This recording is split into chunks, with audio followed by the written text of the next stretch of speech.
Bismillahirrahmanirrahim. Alhamdulillahi rabbil alamin. Wassalatu wassalamu ala sayyidil mursalin wa ala alihi wa sahbihi ajma'in. Amma ba'du. Fassalamu alaikum warahmatullahi wabarakatuh.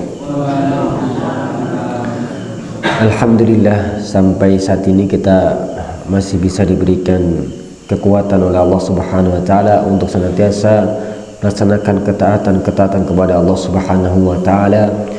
Dan di antara ketaatan yang paling utama yang memiliki banyak keutamaan dan pahala, yaitu adalah amalan ikut di majelis ilmu seperti ini. Itu nikmat besar, Pak Bu, nikmat besar. Apalagi di musim-musim seperti ini di Wonosalam. Dinginnya luar biasa, anginnya sangat kencang, hujan, mendung, dingin banget.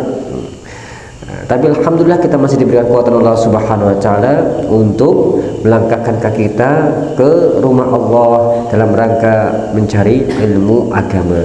Yang mana Rasul sallallahu alaihi wasallam, syukran jazakallahu khairan matrun.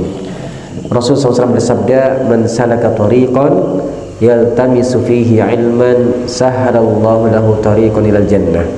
Barang siapa yang dia melangkahkan kakinya ke majelis ilmu, ke suatu jalan untuk menuntut ilmu, ya seperti kita nih, semoga termasuk dalam hadis ini. Orang yang belajar agama ke masjid dari rumah keluar, maka kata baginda Rasul, Allah akan mudahkan dia untuk menuju ke surganya Allah Subhanahu wa taala. Mudah-mudahan kita senantiasa dimudahkan dan diberikan taufik untuk sampai di pintu surganya Allah Subhanahu wa taala. Amin ya rabbal alamin. Apalagi kajian kita membahas tentang kehidupan setelah kematian atau peta kehidupan akhirat. Sudah berapa episode nih Pak Rahmat? 6 nggih. Ini 6 atau ke-7 berarti sekarang? 7. Ini 7. Alhamdulillah. Insyaallah sebentar lagi selesai. Kemarin terakhir kita bahas apa? Masih ingat? Tentang al-hisab, diaudit semua kita. Kamu telah melakukan ini ya, sampai ya, singkat cerita kemarin seorang yang mukmin dipanggil oleh Allah Subhanahu wa taala di tempat yang dimana hanya Allah dan orang tersebut. Ditanya, "Ya Nabil, kamu sudah melakukan ini kan? Jam ini di sini. Sudah melihat ini kan?" Terus sampai dia mengatakan, "Iya ya Allah, iya ya Allah, iya ya Allah." Orang beriman ini mengira, aduh saya pasti binasa ini, udah banyak dosanya, dan diakui semuanya. Sampai ketika dia merasa pesimis, sedih, aduh pasti saya di neraka ini, langsung Allah mengatakan, "Wahai hambaku, dulu di dunia saya tutup aib-aibmu dari manusia, orang lain gak tahu, dan sekarang aku ampuni seluruh dosa-dosamu." Subhanallah, orang yang beriman senang, bahagia, luar biasa. Nah, itu namanya al-hisab, ya, diaudit kita, diperiksa satu persatu. Nah, setelah hisab selesai, bapak-bapak, ibu-ibu, rahimakumullah jami'an, itu ada namanya al-mizan. Al-mizan itu timbangan. Nah, tadi kan dihisab tuh, nah, satu persatu ditanya itu kan. Sekarang al-mizan itu adalah ditimbang. Jadi ada di sana nanti ada timbangan, amalan kita nanti ditimbang, berat sebelah kanan atau berat sebelah kiri atau sama. Nah, ini 1 kilo, ini 1 kilo, ini 1 kilo, ini 2 kilo. Itu kalau timbangan di pasar gitu. Nah, ditimbang nih amalannya. Kalau amalan yang baik lebih berat, insya Allah masuk surga. Kalau amalan buruk lebih berat, aduh, sepertinya kecelakaan yang akan dia dapat. Kalau tengah-tengah, ini juga sudah hampir celaka, ini bahaya. Nah, makanya ditimbang nanti amalannya. Ini bukan dihisab tapi ditimbang. Jadi nanti seorang laki-laki itu, saya udah siapkan hadis-hadisnya, nanti saya bacakan hadisnya, tapi saya ceritakan secara ringkas. Seorang laki-laki dipanggil, misal namanya Nabil. Nabil. Wah, semua orang mendengarnya, dipanggil dia. Siap, dia datang, terus dibentangkan 99 buku catatan, 99 raport punya dia.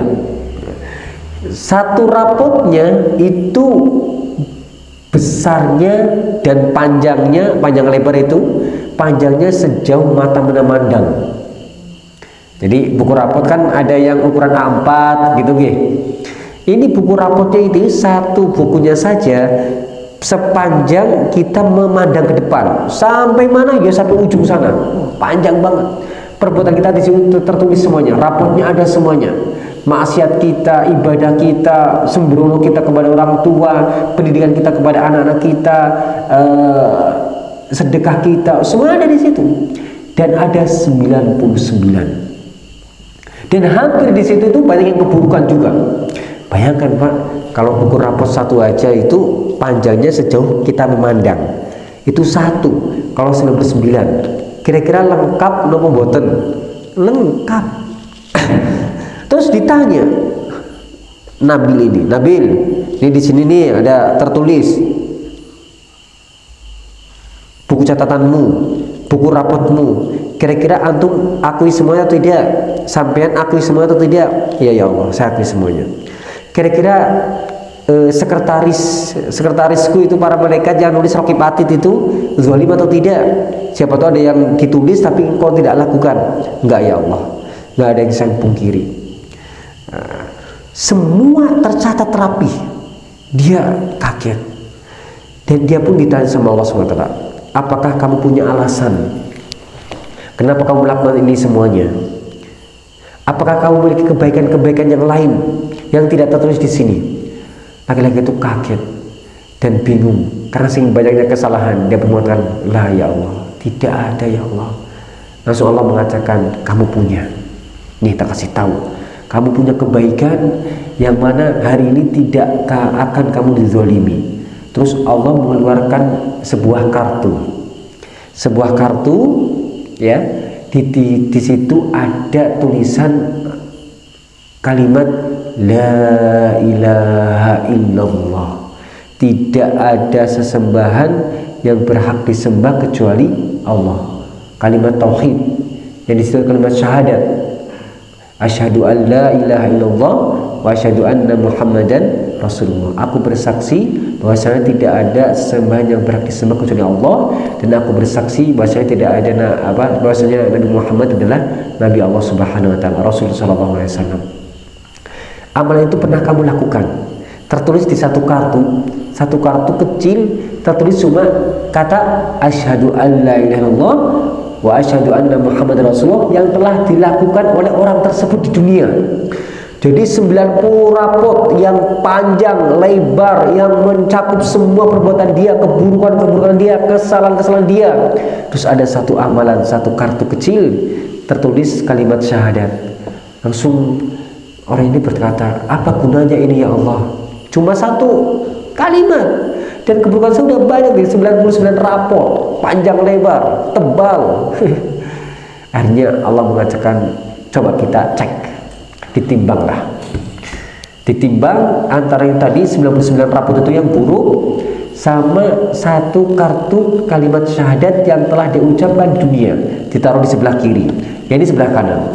Ternyata Pak, pas ditimbang ini lebih berat daripada ini semuanya. Akhirnya pun dia selamat dan mendapatkan rahmat Allah SWT, masuk surga. Ya, makanya jangan menyepelekan tuh kata-kata tauhid, kalimat tauhid, la ilaha illallah, kalimat syahadat yang telah kita ucapkan. Ustaz, berarti kita semua akan selamat ya? Kita udah syahadat semuanya nih. Ya mudah-mudahan Pak Bu. Cuma PR-nya kita cuma satu, jangan cuma sekedar di lisan. Lisannya Masya Allah mengatakan asyhadu an la ilaha illallah wa asyhadu anna Muhammadar Rasulullah. Aku bersaksi bahwasanya tidak ada sembahan yang berhak disembah kecuali Allah. Tapi dia masih menyembah selain Allah. Dia masih pergi ke sana ke sini mencari rezeki ke Nyi Roro Kidul. Nyi Roro Kidul, saya minta rezekinya. Karena di sini nggak ada laut, ya udahlah mintanya ke pohon misal. Di sini ada pohon besar, datang ke sana, taruh ini untuk atau dan sebagainya. Nah, ini sesembahan yang harus kita hati-hati. Ya, jadi lisan kita, alhamdulillah mengucapkan syahadat, tinggal amalan kita harus sesuaikan dengan kalimat syahadat tersebut. Itu PR kita. Mudah-mudahan dari itu kita selamat di akhirat nanti. Amin ya rabbal alamin. Itu bukti bahasanya amalan nanti ditimbang. Nah, ini hadisnya panjang jadi saya nggak baca hadisnya. Betul ngomong ya, langsung aja singkat cerita kayak tadi. Nah, nanti kalau hadisnya pendek saya bacakan. Karena biasanya orang-orang jamaah masjid masyarakat itu malah bingung kalau dikasih bahasa Arab terus. Udah setelah terjemahnya aja, isinya apa, ini saya paham gitu. Jadi itu biasanya kalau di jamaah. Kalau di santri, di pondok ya harus dijelaskan hadisnya dan sebagainya. Karena santri masih muda dan niatnya belajar gitu ya. Tapi kalau hadisnya kecil saya jelaskan, saya sebutkan. Ada hadis lain yang juga menunjukkan bahwasanya amalan kita itu ditimbang. Masih ingat dulu pertama kali saya ngisi kajian di sini. Ketika Rasulullah SAW bersabda apa? Kalimatani khafifatani ala lisan, thaqilatani fil mizan, habibatani ila rahman. Subhanallah bihamdi, subhanallahil azim. Ada dua kata, dua kalimat yang dia itu sangat ringan untuk diucapkan oleh lisan-lisan kita. Tapi dia nanti itu berat timbangannya di akhirat nanti. Ketika ditimbang itu sangat berat, bobotnya sangat besar, sangat tinggi, kualitasnya luar biasa. Dan dua kata tersebut juga dicintai oleh Ar-Rahman, yaitu Allah Subhanahu wa Ta'ala. Dua kata tersebut apa? Subhanallah bihamdi, subhanallahil azim. Coba Pak, kita sama-sama ya. 1, 2, 3. Subhanallah wa bihamdih, subhanallahil azim. Subhanallah wa bihamdih, subhanallahil azim. Subhanallah wa bihamdih, subhanallahil azim. Mudah-mudahan nanti kita dapati dua kata tersebut yang kita sampaikan tadi, yang kita ucapkan bersama, akan kita dapati nanti pas ditimbang itu memberatkan amal-amal baik kita. Amin ya rabbal alamin. Itu bukti bahwasanya amal kita ditimbang. Ya. Ada lagi? Ada lagi. Rasul SAW bersabda apa? Ma syai'un athqalu fi mizanil mu'min yaumal qiyamati min khuluqin hasan. Tidak ada amalan kebaikan yang nanti ditimbangannya seorang mukmin, orang yang beriman, lebih berat timbangannya di hari kiamat nanti daripada akhlak yang mulia. Akhlak mulia amalan buatan amalan itu berat. Kalau kita berbicara, kita menjaga perasaan orang yang mendengar. Kalau ada orang yang minta tolong, kita bantu. Kalau kita lagi lewat, kita senyum menyapa. Kalau kita sedang melewati sebuah kerumunan, kita tebarkan salam assalamualaikum. Kalau kita mau ke masjid, ada orang masih di tengah jalan, kita ajak, ayo Pak ke masjid baru. Kalau kita mau ngaji, kita ajak anak keluarga. Ini akhlak luar biasa. Ya, kalau ada orang menzalimi kita, kita memaafkan. Ada orang menjengkelkan, kita sabar. Ada dan sebagainya, akhlak-akhlak mulia. Ini kata Rasul SAW, tidak ada amalan yang lebih berat untuk seorang beriman nanti daripada amalan akhlak mulia ini. Ya, subhanallah. Jadi orang yang punya akhlak mulia pasti nanti mendapatkan kedudukan yang mulia di sisi Allah Subhanahu wa Ta'ala. Jadi ini bukti bahwasannya amal kebaikan ditimbang nanti di akhirat kelak. Baik, para jamaah rahmani wa rahimakumullah jami'an. Apa karakter atau ciri-ciri timbangan nanti di akhirat kelak, atau timbangan-timbangan dari Allah Subhanahu wa Ta'ala? Ada 2 poin. Pertama, timbangannya itu pasti adil, ya, pasti adil. Artinya adil apa? Nggak akan zolim, nggak akan zolim. Amalan kita segini, ya insya Allah bobotnya segitu. Keburukan kita cuma segini, ya cuma segitu, nggak akan lebih, nggak akan lebih. Jadi itu adil. Nah, beda kalau kita di dunia, nimbang itu kadang kita nggak adil, kan? Bahkan kita menilai orang pun kita nggak adil. Kita punya sahabat, jangan sahabat lah, misal istri aja dah, istri sama suami, ini bukan sahabat lagi, bahkan teman hidup. Istrinya minta apapun dikasih, jajan dikasih, minta pakaian dikasih, makan minum dikasih. Suaminya dermawan, tapi namanya manusia, suatu hari suaminya berbuat salah. Mas, besok pagi ke pasar ya? Ya insya Allah. Malam-malam dikasih tahu. Pas pagi-pagi habis subuh ketemu sama temen lamanya, terus ngobrol di masjid, nggak sadar sampai jam 9. Pas pulang-pulang, kan saya udah kasih tahu besok ke pasar. Itu kan, akhirnya dia marah sama suaminya. Dia mengatakan, suamiku ini nggak pernah berbuat baik sedikit pun kepada saya. Jadi dia lupa sama kebaikan sebelumnya, cuma satu kesalahan. Dia kira-kira adil boten adil. Kita juga sebut sama sahabat kita, sama tetangga kita, sama santri kita, sama guru kita. Karena kita akan adil. Kalau timbangannya Allah enggak, pasti adil. Allah mengatakan, wa nad'ul mawazinal qist li yaumil qiyamah fala tudlamu nafsun syai'an wa in kana mithqala habatin min khardalin ataina biha wa kafa bina hasibin. Kami akan memasang timbangan yang tepat pada hari kiamat, mesti adil, ya, mesti adil. Tidak ada seorang pun nanti dizolimi sedikit pun, nggak akan zolim, ya. Kalau seandainya ada amalan sebesar biji sawi, ya, biji sawi itu kecil banget. Kalau ada amalan kebaikan segitu, maka Allah datangkan amalan itu, baik buruk atau baik, datangkan. Dan Allah terbaik ketika memperhitungkan seperti itu, ya. Itu satu, adil. Sifat kedua adalah detail. Detail yang dilihat bukan cuma ibadah hajinya saja, bukan hanya sholat 5 waktunya saja yang nampak, bukan hanya puasa Ramadannya saja, bukan hanya sedekahnya saja, tapi terkadang amalan yang tidak dianggap baik oleh orang lain, atau amalan baik yang dianggap biasa saja sama orang lain, itu didatangkan. Contohnya apa Pak?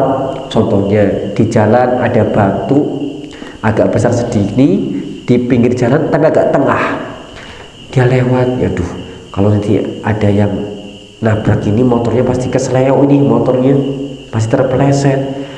Saya turun dulu, saya ambil batunya, saya singkirkan. Itu didatangkan oleh Allah Subhanahu wa Ta'ala. Mungkin ada tai ayam di pinggir teras masjid. Orang melihat ini biasalah di pinggiran, tapi dia bersihkan biar apa? Biar orang nyaman ketika masuk ke masjid. Luar biasa saja. Ada air di masjid itu, anak-anak kalau wudu sor itu kan, dia melihat eman-eman mubazir. Nah, dia nasihati anak-anak itu. Nah, kalau wudu itu seperlunya saja airnya. Akhirnya dia melakukan itu. Katakan kan sepele, gitu kan? Sepele. Tapi subhanallah, Allah datangkan itu. Bisa jadi itu yang membuat amalan dia berat dalam kebaikannya, ya. Jadi ada dua jenis karakter timbangan nanti. Satu, dia adil, nggak akan menzalimi siapapun.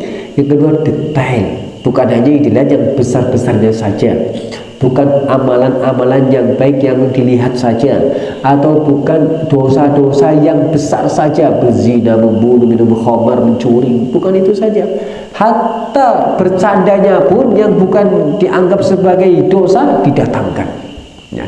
Karena kita bercanda menjadikan orang lain untuk bahan bercandaan, itu bahaya itu. Itu bahaya. Lagi sekarang udah stand up comedy itu kan, itu bahaya. Jadi timbangan itu ada dua karakter. Satu adil, nggak akan menzalimi siapapun. Yang kedua nopo detail, ya.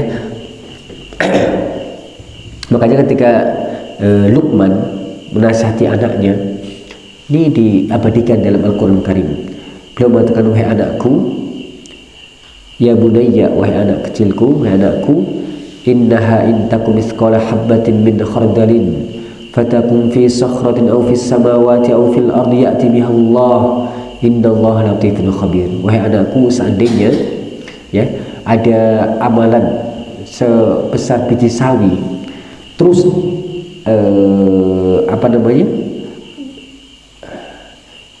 amalan tersebut udah kecil, ya kan, dan berada di dalam batu, kira-kira kelihatan apa? Nggak kelihatan. Terus atau di langit, au fil ardi, atau di dalam perut bumi, udah kecil, terus di dalam batu, atau di langit, atau dalam bumi, nggak kelihatan sama sekali. Ya Allah, Allah akan mendatangkan amalan tersebut. Innallaha latifun khabir, sebenarnya Allah maha lembut dan maha mengetahui segala sesuatu. Nah, ini menunjukkan bahwasanya apa yang kita amalkan, apa yang kita perbuat, apa yang kita lakukan, baik itu baik, perbuatan baik atau perbuatan buruk, pasti Allah akan datangkan dan kita akan menyaksikan itu.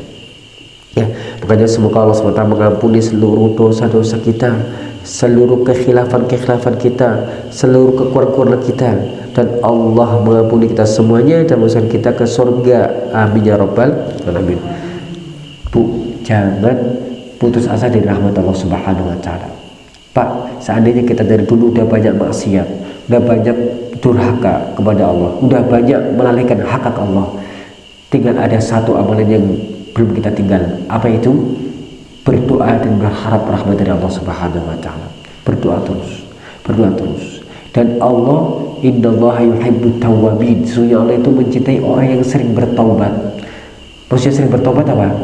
Dia salah, taubat, salah lagi, taubat lagi, salah lagi, taubat lagi, salah lagi, taubat lagi, salah lagi, taubat lagi. Jadi dia jadikan tawwab, sering bertaubat. Luar biasa ini. Karena kita semuanya pasti masuk dalam lubang maksiat, pasti itu. Kita manusia, ya. Kullu bani Adam khata. Semua manusia itu pasti melakukan kesalahan.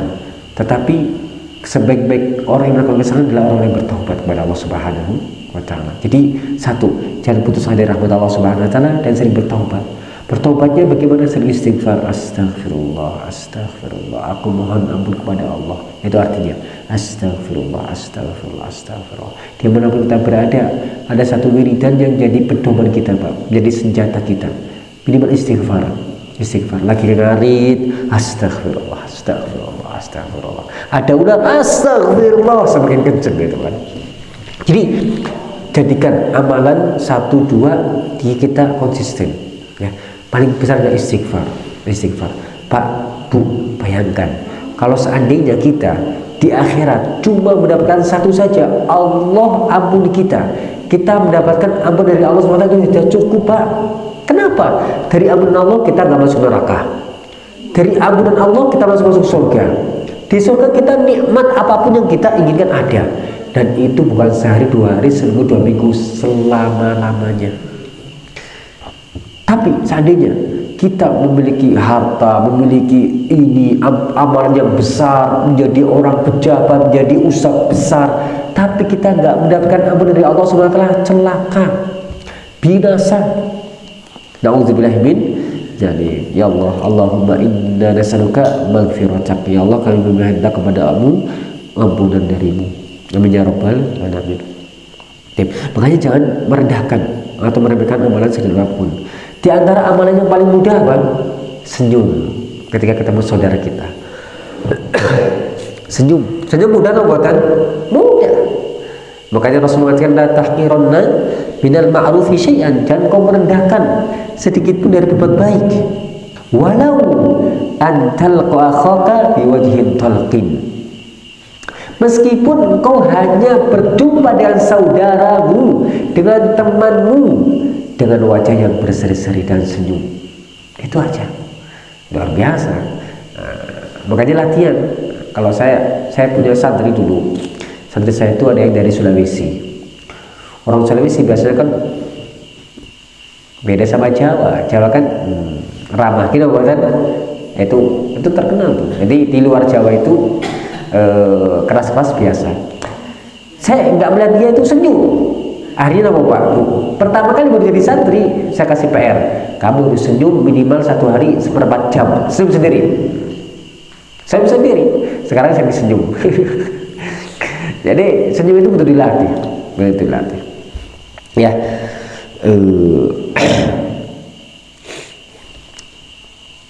Setelah ditimbang, ya semuanya amalannya, terus mereka dikelompok-kelompokkan. Yang beriman di sebelah kanan, orang-orang yang kafir, orang-orang yang jahat sebelah kiri. Wamtazil yawma ayyuhal mujrimun dalam Al-Qur'an Karim. Ya, berpisahlah kalian hai orang-orang yang beriman, dan berpisahlah kalian orang-orang yang jahat. Jadi dipisah, orang yang beriman, orang yang jahat, orang yang kafir, seperti itu. Setelah dikumpulkan, langsung Allah mengatakan ukhsyurul ladzina zalamu wa azwajuhum wa ma kanu ya'budun. Kumpulkanlah orang-orang yang zalim beserta teman sejawatnya dan sesembahan-sesembahan yang selalu mereka sembah, dikumpulkan semuanya. Ya. Setelah dikumpulkan antara orang jahat, antara orang beriman, tiba-tiba datanglah zulmah, kegelapan, gelap gulita. Gak ada satupun cahaya, kaget itu, kayak mati lampu mendadak. Itu gimana Pak? Gak ada matahari, gak ada rembulan di malam hari, gak ada bintang-bintang, gelap gulita. Itu namanya zulmah. Jadi setelah ada timbangan, pembagian rapot, selesai dipisah yang sukses sama yang tidak sukses, bahasa kita, yang beriman sama yang tidak beriman, langsung datanglah itu kegelapan, gelap gulita yang tidak ada satupun cahaya untuk mereka. Tiba-tiba setelah zulmah itu datanglah sirat. Apa itu sirat? Jembatan yang terbentang di antara 2 punggung neraka jahanam. Neraka jahanam misal seperti ini, kayak kolam misal, ada jembatan di sini. Ada jembatan. Nah, orang-orang kafir yang tadi dikumpulkan langsung masuk ke neraka, langsung dicemplungkan ke neraka semuanya. Barulah gerombolannya orang-orang beriman tadi, ya mereka mengklaim diri mereka seorang muslim ketika di dunia, beriman kepada Allah Subhanahu wa taala, beriman kepada Rasul sallallahu alaihi wasallam. Jadi mereka lah disuruh untuk melewati sirat. Nah, sirat itu kira-kira panjang membuat Pak Bu? Tidak tahu. Kira-kira nih, kalau mau menilai jembatan itu, maka kita harus nilai dulu sungainya, kita nilai dulu lautnya, ya kan? Kalau lautnya panjang, berarti dia akan pasti panjang, betul buatan? Pertanyaan, neraka itu panjang buatan? Panjang banget. Bagaimana kita tahu Pak? Jadi Rasulullah SAW itu pernah dulu sama para sahabat, ini Abu Hurairah yang cerita, mereka lagi bareng sama Rasulullah SAW. Tiba-tiba mereka mendengarkan suara gedebuk, kayak ada yang jatuh. Bukan durian Pak, bukan durian, bukan durian, gedebuk. Terus Rasulullah SAW itu langsung berbicara kepada mereka, bertanya, tahu nggak kalian suara apa itu? Walau alam, kita nggak tahu ya Rasulullah. Rasulullah SAW mengatakan apa? Itu adalah suara batu yang dijatuhkan dari atas neraka jahanam dan baru tiba ke dasarnya sekarang itu, sejak 70 tahun yang lalu. Luar biasa. Jadi batu yang besar dijatuhkan dari neraka jahanam di atas itu, baru jatuh pas kemarin ketika Rasul SAW sama para sahabat mendengar, itu sejak 70 tahun. Kira-kira dalam pembuatan, dalam banget. Itu dalamnya. Bagaimana luasnya? Sangat luas. Bagaimana kita tahu? Karena nanti semua sesembahan di dunia yang dijadikan sesembahan oleh orang-orang dimasukkan juga ke api neraka. Contoh, ada orang yang menyembah matahari, maka matahari datangkan masuk ke neraka. Matahari besar buatan, besar. Ada menyembah bulan, datangkan bulan masuk neraka. Ada menyembah lautan, lautan datangkan. Nah, nanti gimana? Nyerok idulnya datangkan. Ada yang nyembah pohon pohon yang besar, nggak tahu dinamakan apa, datangkan. Ada yang nyembah sapi, datangkan. Semua sesembahan patung-patung berhala yang sesembah didatangkan oleh Allah SWT dan ditaruh di neraka. Kira-kira besar apa bukan? Besar banget. Ustaz, kenapa sesembahan itu didatangkan? Agar orang yang menyembah tahu bahwasanya yang disembah selama ini nggak bisa berbuat apa-apa. Ternyata masuk ke neraka juga sama mereka. Tambah sedih, tinggal gigit jari, menyesal. Tapi sayang, penyesalan itu tidak ada artinya. Ya, jadi dari besarnya luas neraka itu, kira-kira neraka jahanam sirotnya panjang atau sangat panjang. Ya, udah azan. Kita lanjutkan besok. Insya Allah tinggal 2 sesi.